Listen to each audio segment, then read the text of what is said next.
Have you read Genesis 13? Abram has just begun his journey following the leading of God. He is now back in the land of Canaan and separated from Lot because each needed their space. After Lot had separated from Abram, God speaks to him. God tells him about the land that he is going to give him, and then tells him about the promise of his offspring. And here we read in Genesis 13:16. I will make your offspring like the dust of the earth, so that if anyone could count the dust of the earth, then your offspring could be counted.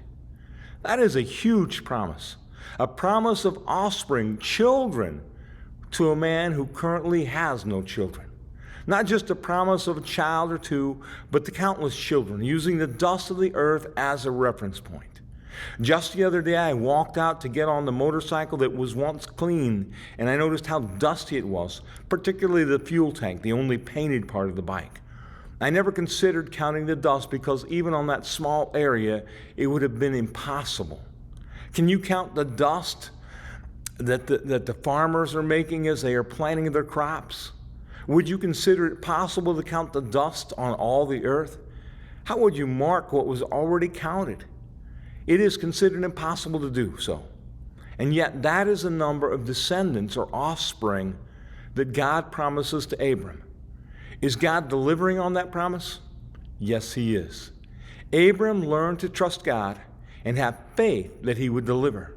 The Bible is filled with God-sized promises, promises that from our perspective seem impossible to keep.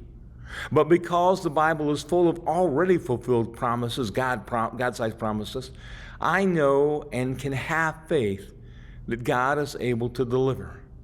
He has promised that Jesus will return in a mighty way, a promise that someday he will fulfill. You can count on that. Keep reading, encourage others to read, and expect to find more gems to help us live like Jesus. Thank you.